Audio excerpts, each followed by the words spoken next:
Belajar matematika di Semansaro semakin asik.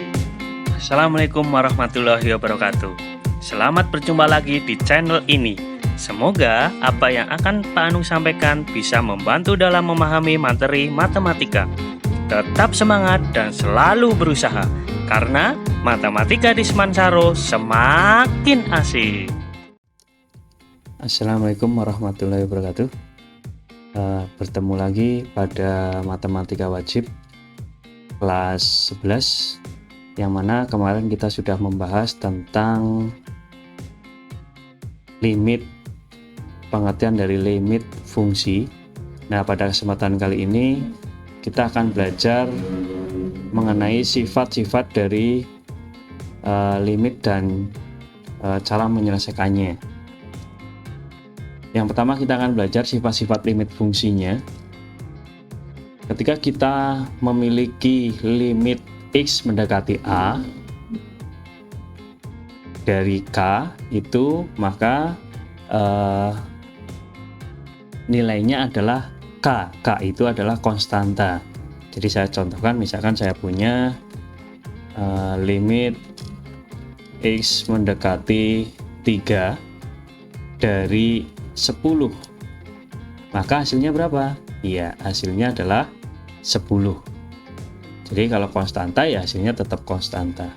Kemudian yang kedua, jika kita memiliki limit X mendekati 3 misalkan dari suatu fungsi fx. Jadi misalkan saya memiliki fungsi x kuadrat plus 2, maka nilainya bagaimana? Sama dengan FA, atau nilainya kita masukkan X mendekati 3, berarti X-nya kita ganti 3. Maka kalau kita cari nilainya, berarti 3 kuadrat ditambah 2, maka 9 ditambah 2 sama dengan 11. Jadi tinggal dimasukkan. Kemudian ketika yang ketiga, yang C, ketika kita memiliki limit X mendekati A, kemudian konstanta K dikalikan Fx, maka konstantanya bisa kita pindah ke depan. Jadi misalkan kita punya limit X mendekati 3, kemudian 10 dikali X kuadrat plus 2. Ini konstanta 10-nya, ini fungsi fx. Maka gimana? Bisa kita pindahkan dulu konstantanya, jadi tidak dikalikan dulu ya. 10 limit X mendekati 3 dari X kuadrat plus 2. Nah, di 10 dikali, kita cari limitnya berapa tadi? Ya, ini 11. Nah, ketemunya adalah 110. Seperti itu. Dan aplikatifnya sama. Untuk yang D, ketika kita mempunyai limitnya dari fx ditambah gx, maka bisa kita pisahkan menjadi limit fx ditambah limit gx. Begitu pula ketika pengurangan. Misalkan limit X mendekati A dari fx dikurangi gx, itu bisa kita cari sendiri-sendiri. Berarti limit fx-nya berapa dikurangi limit gx-nya berapa. Seperti itu. Di perkalian juga sama. Ketika kita memiliki limit X mendekati A dari perkalian antara fungsi fx kali gx, maka bisa kita pisahkan. Berarti limit X mendekati A fx dikali limit X mendekati A gx. Begitu pula pembagian. Tentu ketika pembagian bagaimana syaratnya? Penyebutnya tidak boleh sama dengan 0, atau fungsi gx-nya tidak boleh sama dengan 0. Begitu pula bentuk pangkat, sama, bisa kita pisahkan. Jadi kalau yang DEF saya kira tidak ada masalah ya. Jadi misalkan kita punya limit X mendekati 3 dari X plus 2 pangkat 3. Nah, seperti ini. Itu bisa kita rubah atau sama aja dengan ketika kita gunakan sifat yang G. Berarti X mendekati 3 dari X plus 2 dipangkatkan 3. Berarti ketemunya berapa? Ya, kita masukkan berarti 3 plus 2 pangkat 3. Atau sama dengan berapa? 5 pangkat 3. 125. Seperti itu. Jadi sifat-sifatnya silahkan kalian cermati. Tentunya dasarnya adalah ini, yang B. Ketika kita memiliki limit X mendekati A dari suatu fungsi, maka nilainya, untuk mencari nilainya adalah dengan mengganti nilai X dengan A. Ini ya, diganti dengan 3.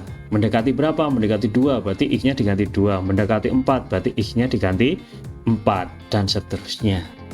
Saya kira seperti itu untuk sifat-sifat limit fungsi. Kita lanjutkan. Yang berikutnya adalah untuk menentukan nilai limit fungsi. Bagaimana cara menentukan suatu nilai limit fungsi? Ya, yang pertama, jadi yang kita bahas ada 3 cara ya. Yang pertama adalah dengan cara substitusi langsung. Caranya dengan yang seperti yang tadi. Jadi tinggal kita ganti X-nya dengan pendekatan limitnya.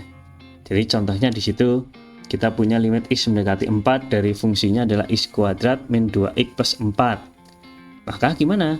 Tinggal X-nya kita ganti dengan 4. Betul. Berarti X-nya kita ganti 4, berarti 4 kuadrat min 2 kali 4 plus 4. 16 min 8 plus 4 sama dengan 12. Maka selesai. Ini cara yang pertama. Jadi yang harus kalian lakukan untuk mencari nilai limit fungsi adalah dengan cara substitusi langsung dengan dimasukkan. Oke, tidak ada masalah ya. Ntar masuk ke contoh soalnya, latihannya di soal latihan. Kita lanjutkan. Menentukan limit fungsi, nilai limit fungsi yang kedua, cara memfaktorkan. Nah, bagaimana dengan cara memfaktorkan? Kok kita harus dengan cara memfaktorkan? Betul. Jadi langkah yang pertama adalah ketika kalian menemukan soal limit, kalian coba dengan cara yang pertama dulu. Kalau tidak bisa dengan cara yang pertama, baru masuk dengan cara yang kedua, dengan cara memfaktorkan. Berarti langkahnya gimana? Ya kita pakai substitusi langsung dulu. Berarti kita substitusikan dulu. Jadi kita ganti ya, 3 kuadrat min 9, 3 kuadrat min 2 kali 3 min 3. Ternyata yang atas pembilangnya ketemunya 0, yang bawah juga ketemunya 0. Nah ini yang tidak boleh. Kenapa? Karena hasilnya tidak tentu. Jadi ketika kalian menentukan nilai limit fungsi, langkah yang pertama harus kalian masukkan. Kalau ketemunya tidak 0 per 0, maka selesai. Tapi kalau ketemunya 0 per 0, berarti pakai langkah yang kedua, yaitu cara memfaktorkan. Nah, caranya bagaimana? Seperti di SMP, pembilang difaktorkan, penyebutnya juga difaktorkan. Atau kalau salah satunya sudah tidak bisa difaktorkan, ya jadi sudah selesai. Kebetulan di soal ini yang pembilangnya atau yang atas bisa difaktorkan, yang bawah juga bisa difaktorkan. Pemfaktorannya kalian ingat-ingat lagi di kelas 10 sudah.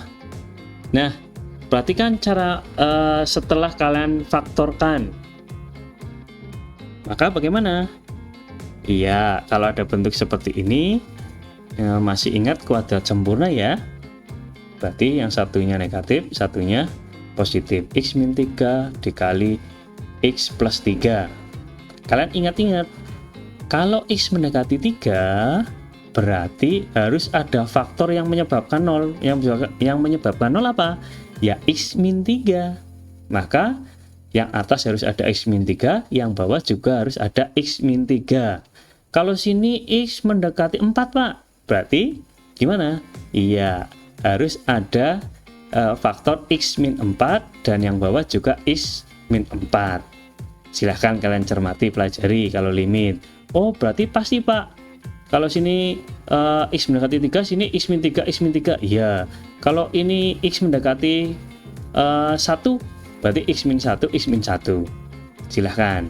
Kalau sudah sama, berarti tinggal diapakan? Iya, dicoret ini. Berarti tinggal apa? X plus 3 yang atas, yang bawah x plus 1. Baru kita masukkan, kita ganti limitnya sekarang menjadi limit x mendekati 3, x plus 3 dibagi x plus 1. Ini sama dengan berapa? Kita masukkan 3 plus 3 dibagi dengan 3 plus 1, berarti 6/4. Berarti sama dengan, kita sederhanakan lagi, 3/2. Selesai. Bagaimana cara memfaktorkan? Kalian ingat-ingat lagi ya cara memfaktorkannya. Kalau kalian bingung, kalian masih punya ciri ketika limit x mendekati 3, berarti di sini atas pasti harus ada faktor x min 3.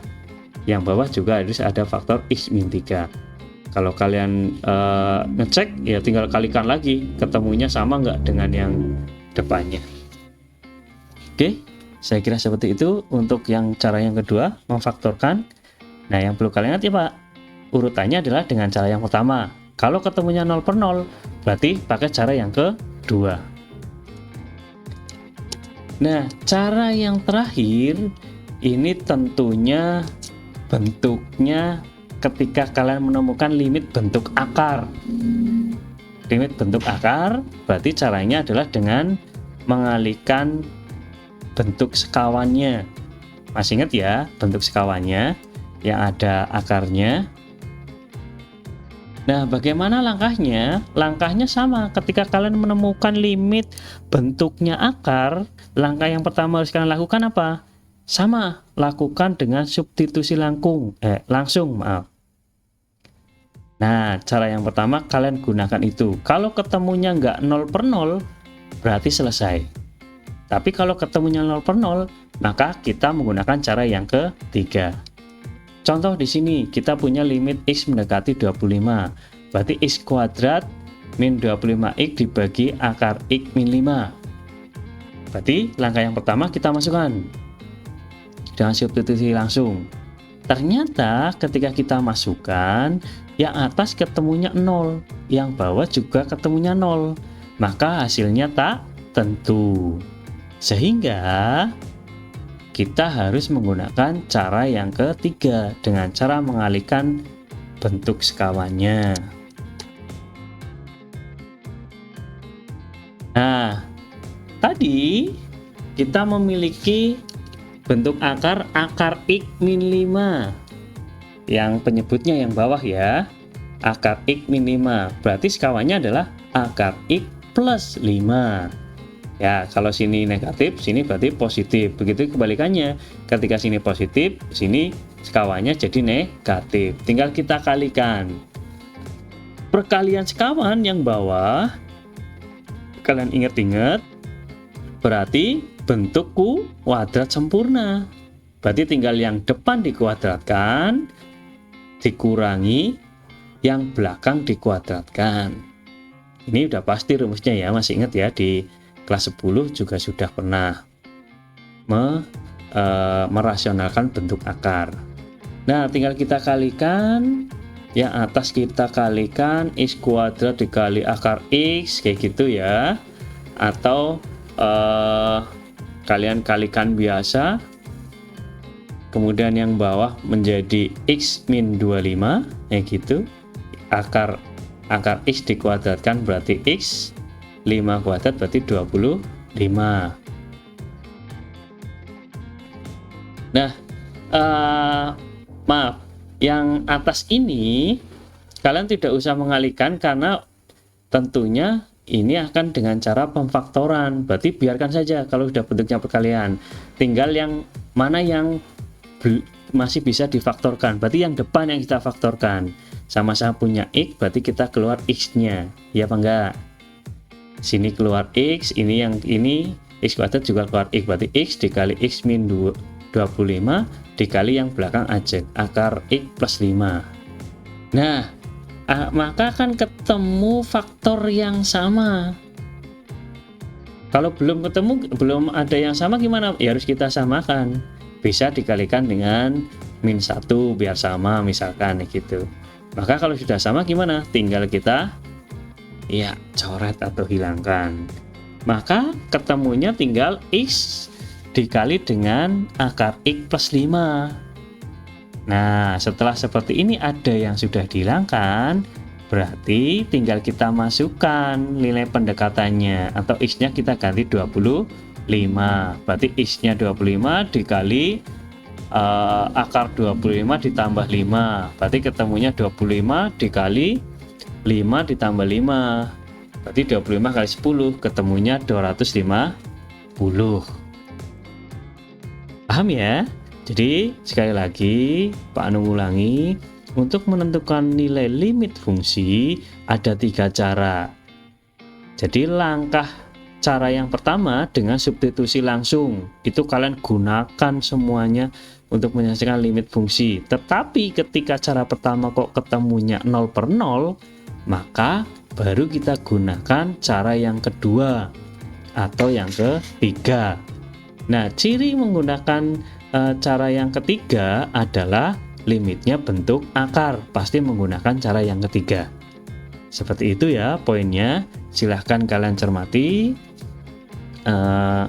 kalian pelajari lagi. Tentunya tanpa latihan kalian pasti masih merasa bingung. Kalian coba latihannya, kalian kumpulkan, mudah-mudahan kalian paham. Oke, tetap semangat, tetap sehat, tetap melakukan protokol kesehatan. Sekali lagi, mudah-mudahan kalian tidak mengalami kendala. Saya akhiri saja. Assalamualaikum warahmatullahi wabarakatuh.